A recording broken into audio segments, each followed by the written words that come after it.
What's going on, everybody? Good morning and welcome. Today is Wednesday, April, I don't know, what is it? 12, 13, 2022.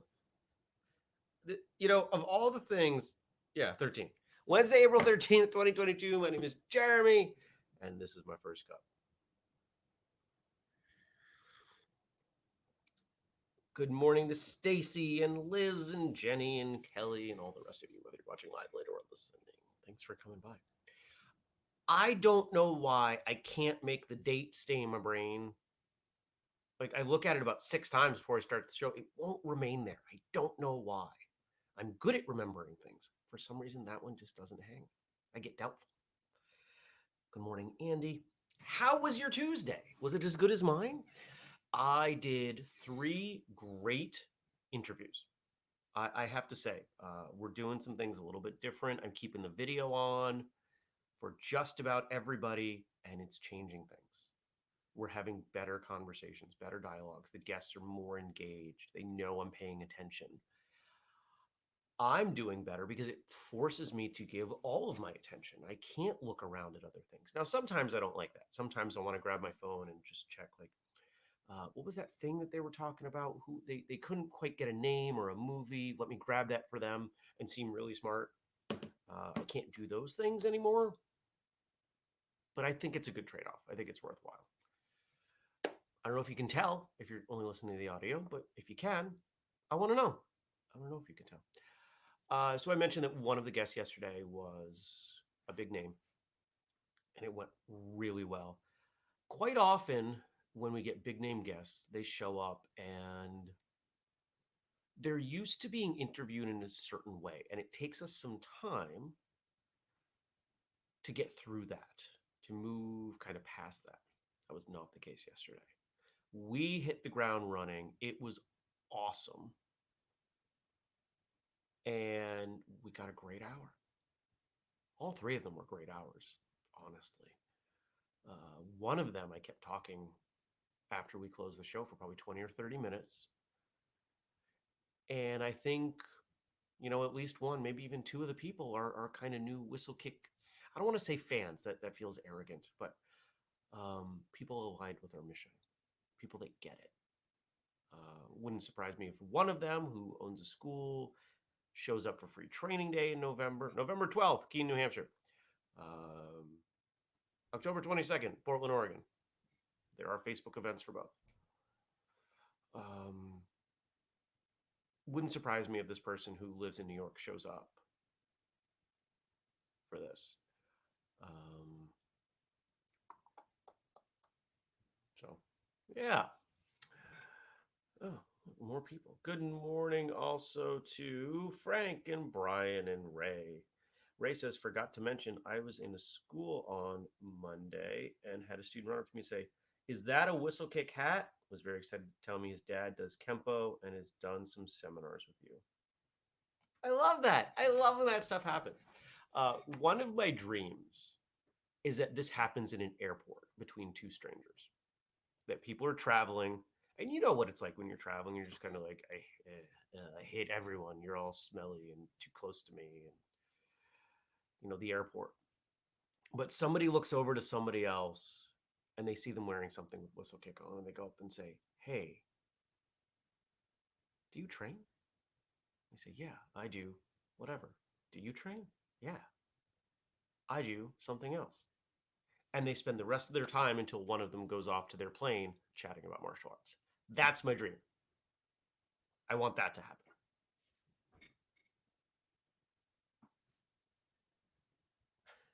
Gad says, good morning. Already half a day passed here. Well, yeah. It's not always morning. It's only 6:30 in one time zone right now. Until we can figure out how to broadcast live at 6:30 at all 24 time zones, that's going to happen. Speaking of which, we did discuss a little bit of quantum mechanics yesterday on one of the episodes. I was very proud of myself. This person brought the subject up, and I was able to go right in there and just keep flowing with it, because I know that much about quantum because I find it fascinating and read about it when new articles come up in my feed. What else happened yesterday? I went to dinner with a client and a couple employees. Had a really nice meal. What did I eat? Basically, fettuccine alfredo with shrimp and scallops. Fettuccine Alfredo del Mar. That's not a good Italian accent. It was an Italian restaurant. Um, it's an Italian-ish restaurant. Food's good. And we were out. We were out late for dinner anyway, and I just kind of came home and hung out and went to bed. That was it. I recorded, went to dinner. I planted a couple lilac trees. I have now officially planted all the trees that I purchased, all the trees and bushes. So time to buy more. Which is a good lead in. It's actually International Plant Day. Per Frank. Jenny says, my knowledge of quantum. I've seen the Ant-Man movies. Good morning, Josh. Josh says, good morning. I finally made it to a show trying an experiment to get up earlier to work out in the morning instead of late at night. Wanted to say hi. Well, I'm glad you did, my friend. The studies on when to work out show that there is benefit no matter when you do it. The question is, how does it fit into your life? I think for a lot of people, when they work out later in the day, it kind of gets them riled up and it's hard to settle down and go to bed. I don't like waking up early to work out.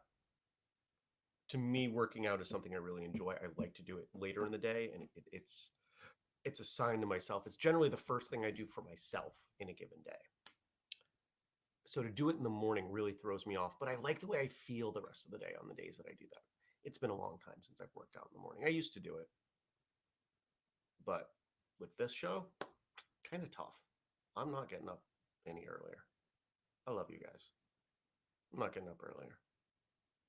In order to get a real workout in, I'd be up before 5. I'm not doing that. Probably 4:30 is what I'd have to do, but that's okay. Yeah, so International Plant Day. We've got some questions from Frank. And there's even a little show and tell going on. I have props right here, believe it or not. Oh, I'm drinking coffee. What else? What else happened? I'm trying to think. Oh, you know what I didn't do? I didn't bring up the Facebook group. Let's see if anybody responded to what I posted in there.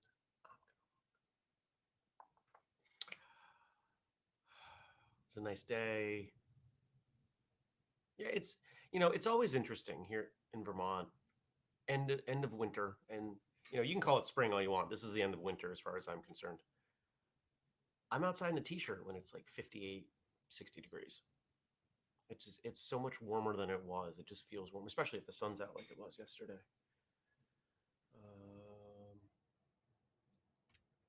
Yeah, some of you responded, so there we go. So we got some other stuff to talk about. Cool. Alrighty. Frank's getting up tomorrow at 4 a.m. Woo.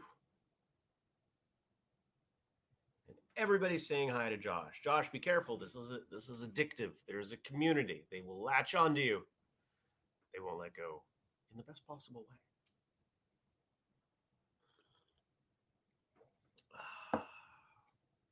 I think we're going to do show and tell for the new thing tomorrow. I got to prep. You know what? Let me do that. Let me write this down. Show and tell prep for first cup. Let me do that today. And that's going to happen at, let's say, 4 p.m. Won't take me very long. That should work. What do I have today? I got a meeting, and I got a meeting, and I got a meeting, and I got some stuff. Lots of stuff to do. Hey, I did that thing. I did something yesterday with the interviews that I don't normally do, which is in between. I recorded the intros and outros. So finished the interview, go take a quick break, come back, record the intro and the outro, get it uploaded, do all the other little back end stuff that we have to do for each episode, and I'm done. I had one that I did in the morning that I hadn't done from 3 weeks ago. Because sometimes I have interviews that just make me go, oh, I'm so fried. For some reason, I was not fried yesterday. I could have done more. I could have done 4, 5, or 6. If they all went that way, I felt like I didn't have to work as hard, which was really interesting. It was a good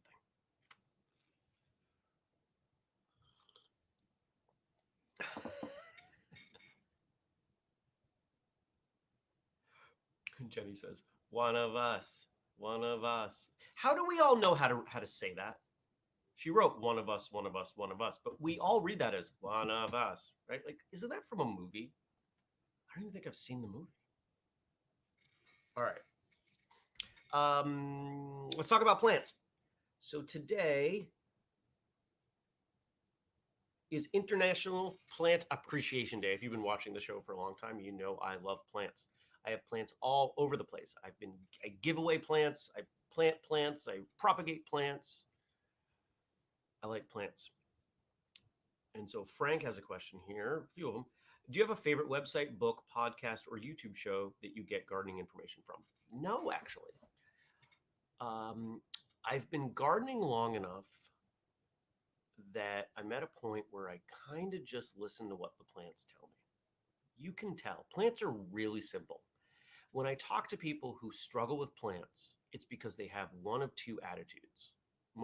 Generally, they're trying to do too much and they overwater and they repot too often and they're trying to put too many amendments into the soil, right? Like they're just trying to do too much, or they're not doing anything. Remember, plants want to live. As long as the soil they're in is not terrible, and as long as they have some water, they won't die. The way you fix the water thing, you get a moisture probe. They're $10 on Amazon. You stick it in the dirt, and as long as it doesn't say that it has no water, you leave it alone. If it says it has very little water, you put a little bit of water in. And over time, you come to learn what the plant's like. It really is as simple as just being quiet and listening to the plant. So here's a great example of listening to the plant. I'll switch into this, and then I'll switch back. All right. So this is really simple. Just a couple spider plants in a pot. I've actually had this pot. This pot was a gift of a bonsai in like 2002, but I like the pot. I killed the bonsai very quickly because I didn't know plants very well back then. This is an interesting pot and plant in that since there are no drain holes, I have to be really careful. And since they're spider plants and they root very, very densely, there's very little space for water. So I have to water this pretty frequently. But I don't put much water in because it can't hold a lot of water. If I water too much, I'm going to rot the roots. But it's really happy. And how do I know it's really happy? It's sending off this kind of vine, and you can see there are some flowers going here.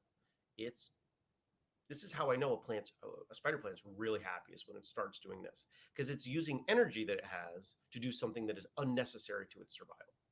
Maybe necessary to its propagation, but all living things first have to survive before they can propagate. So there you go.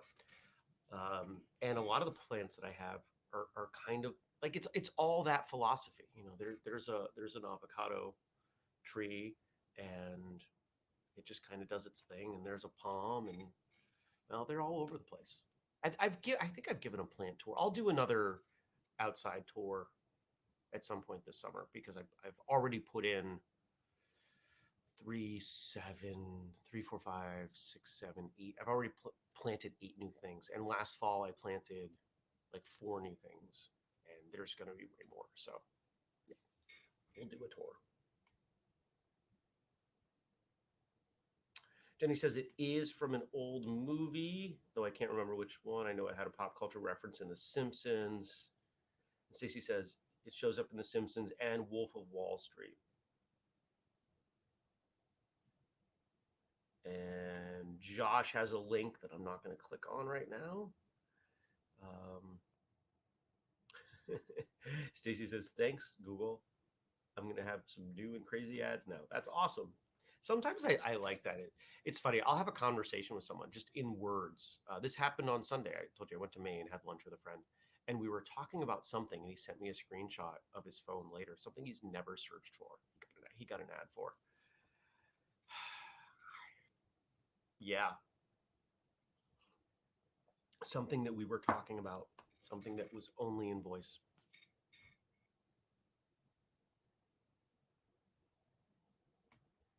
Josh says, can't attach a photo, but love this quote I will have to tell my wife about today. She views plants as like more for kids. I have some of them, I feel that way. Um, it's interesting. I've been through the mental exercise of what if I moved? Or what if I spent weeks on the road traveling? I could do just about everything. Even my garden could probably be okay for a couple weeks at a time, but my inside plants, what would I do? I'd have to give them all away, or I'd have to hire someone to come in and screw them up. I like my plants. They have personalities. If you spend enough time with plants, you come to learn that they all have different personalities. For example, so Frank's second question is about aloe. Do you have any aloe plants for medicinal purposes? I rarely use aloe topically, but I do. And believe it or not, you can eat aloe. I don't know if you know that. So this is one of 5 aloe plants over there. I have 3 that are about this size, and those ultimately were sectioned off from the 2 larger ones. And I think the 2 larger ones were originally one plant, and I think that one plant came from my father 15 years ago. I don't remember. Um, but the 3 aloe plants that I have that are in these size pots have very different personalities. They don't all need water at the same rate. One of them refuses to grow up, it keeps growing to the side, and it likes to be tippy, and I have to be careful. Um, yeah. So I grow my aloe a little bit differently than most people. Most people grow aloe and they think about tropical conditions, which is where they are generally from. But the plant stand I have over there sits over a forced hot air vent, and that's where the aloes love to be. And I deprive them of water as much as I can. You can see like there's plenty of moisture in the leaves, right? They're full. They're not over full, and aloe will do that. They will fill right up if they can. If they start to think like, am I supposed to preserve this water? But I take my moisture probe and I put it in the dirt, and if it has any water, if it shows that it has any moisture in the soil, I don't water it. It's only when it's bone dry, and then I give it a little bit, and that they've flourished in those conditions, absolutely flourished, to the point where I find that they do better in the winter with very little light in that space because it's dry and hot versus outside in the summer where it's much warmer, much more light. Well, no, maybe it's not warmer. I don't know. They like it over there. So Stacey says, I used to have about 4 aloe plants that were about 3.5 feet tall, and then one cat went crazy and munched on them all and used the aloe plants as a litter box. That ended quickly, and the ones that lived were given to friends. Oof. I am thankful that Zuza never tried to use plants as litter boxes. And maybe that's because the ones that sit on the ground are tall pots. But she would eat them. So, like this one right here sits on my coffee table, and this thing here, she would have eaten this. I had to keep these either out of reach or trimmed because she'd just come out and she would eat it. And I was like, I don't know that that's good for you. It was the closest thing to grass you could get. Spider plants are basically broadleaf grass. So, and I've got a lot of them that have gone into little pots, taken the little, people call them babies, just the little sprout things that come off these vines, and I put them in dirt. And I put them in gardens and everything because they grow so quickly that it just becomes kind of live compost in a garden bed, and it adds a little bit of texture. And some of them will probably go out. I'm going to put up a table and see if I can sell some plants this summer. We'll see. People want spider plants and other random house plants and plant starts and maybe some produce that come off the plants. I don't know, but we're going to find out. Coffee.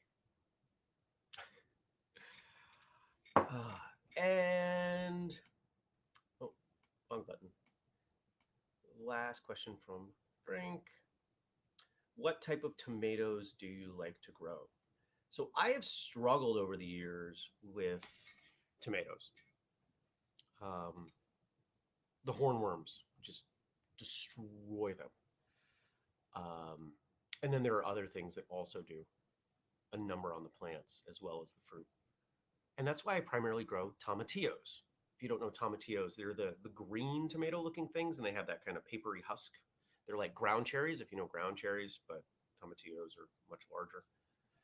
Uh, I've got I've been saving seed for on my tomatillos for years, and slowly breeding out, what a gardener would call a land raised variety. Just keep using the same seed, growing it out, selecting the best ones. And I'm trying to grow out bigger and bigger fruit. But I end up with tomatillos with a stalk at the bottom that is like a small tree. It's a couple inches across. They get so big and so heavy that they split. I use the largest tomato cages I can find for them. Um, Last year, I didn't get very many. I think they did not get enough water, which is a bummer. Um, but I had enough to save seed, and I've got several other varieties of tomatillos coming in. So we'll see if that cross pollination helps them. Hybrid vigor, if you know gardening, hybrid vigor is when you get some cross pollination between varieties, and it creates a stronger first year offspring. Plant genetics.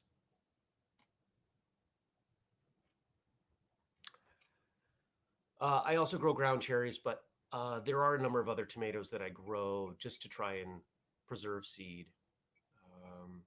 Kind of your standard big, like a beefsteak sort of tomato. I don't even know what it's called. Just tomato. I have cherry tomatoes, yellow pear tomatoes. You've probably seen those. Those are often in grocery stores. And there's an interesting stripy one called Lucky Tiger that I did not get to grow last year. It didn't do anything. But I'll tell you, the stuff I'm doing in the greenhouse this year, holy cow. I've got things that are absolutely going crazy in there. So definitely did the right thing with starting things in there. And I think I'm going to need a second greenhouse or a bigger one next year. I would like to build a greenhouse outside, but I don't know where I would do it. But I have figured out where the pond's going. I was scoping that out yesterday. I know where the pond's going.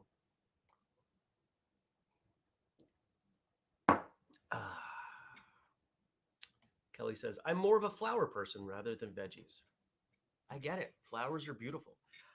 There's a part of me that I'll admit, I'd say the main reason that I grow vegetables over flowers is I can justify it in terms of productivity. I am so busy, and I really have a hard time, and I'm getting better at this, but I have a hard time doing things that don't lead to something. I have a hard time doing things that are just for fun. Hiking is probably the thing that I do most frequently just for fun, but I don't even do that often. Um, I will probably hike on Sunday, on Easter. Um, we'll see. But vegetables, everybody's got to eat. And I'll tell you, there's nothing like going out and picking your dinner. It's pretty awesome. Kelly says, need pictures of your greenhouse. I will do that soon. It's really like cluttered right now. But Stacy says, and a garden tour once it's going. Absolutely. Take care, Liz. Have a good day. All right. So over on Facebook, I asked you all, are there any never miss elements to your daily routine? And we got a few responses here. Mark says coffee and training, and sometimes sleep. Dennis says, for this question, I'll focus on my daily training routine. As I've gotten older, I better appreciate the need for and benefits of flexibility training. Whether it's traditional stretching, restorative yoga, or yoga flow, this is a never miss part of my daily training. And I'm curious, Dennis, what benefits do you see? Like, why is that so important to you? Stacy says sleep, breathing, all other things are on an as needed or as possible basis. She adds on, however, in all seriousness, start and end my day in what has now been dubbed the sanctuary in my house. 3-foot tall amethyst geode, my taekwondo, Martial arts and spirituality books, singing bowls, a balance ball, and a futon are there. On oddly overwhelming days, sometimes I will sleep there. It's great. Kelly says, paperwork, paperwork, and more paperwork. Hmm. Sounds like it might be a topic for the next school owners mastermind to talk about that paperwork and if there's a way to reduce it. Nobody likes paperwork, but it is a necessary part of life. Today is Wednesday. Today is the day I do my paperwork. But I've gotten it to a point where my paperwork is 60 to 90 minutes once a week. I've got a lot of things on autopilot that I don't need to worry about. I just need to make sure they're still happening. I don't need to do them. And that saves me a ton of time. First thing I'll do today will be paperwork, especially since I'm in this transition between banks, which is a challenge. Scratch my nose.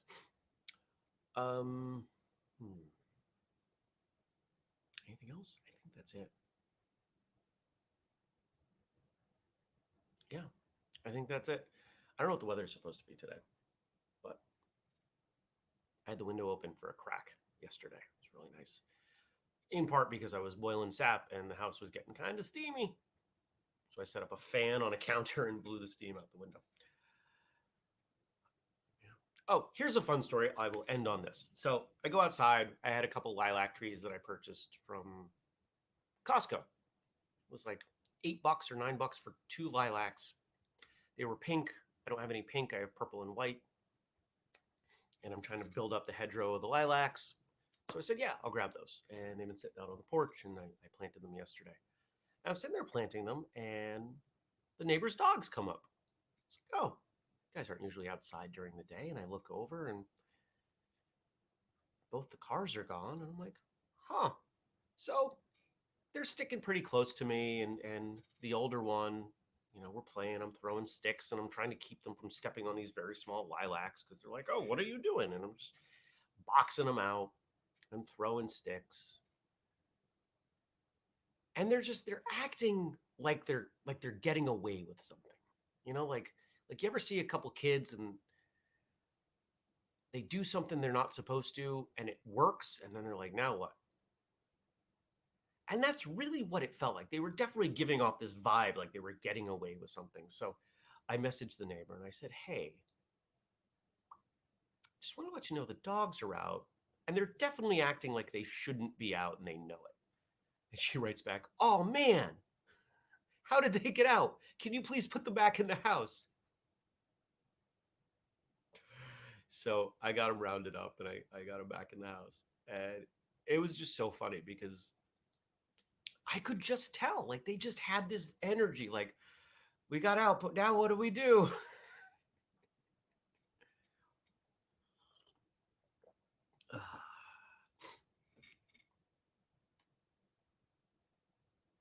Oh, Kelly says, why multiple banks? That's a good short one. Transitioning to a bank, to a credit union for less fees. And you should generally have 2 banks. So during this time of transition, I have 3 banks because one, I'm getting rid of the one that has the stupid fees. It's good. Just on fees, I'm going to save $500 a year. Not to mention they have better rates on everything I need. And yeah, it's a shame. I've been with the bank that I'm moving out of, I've been with for 20 years. They got whistlekick started. It was the branch manager was also at the time like a district manager. He's moved on. He doesn't work for the company anymore. But he went to bat for me basically because he knew me from a previous bank and back in the Vermont computing days. And he went to bat for me and he said, we need to get this guy a loan. And he got me the $25,000 to get started. So I am indebted to him and to a certain degree to the bank because the bank has treated me well, but they've just been acquired and it's just nothing's moving in the right direction with them. So we will fade out. It'll take a couple of years because there's still some business accounts and there's a loan that they termed out from a credit card at one point that is 0% interest. Not moving that.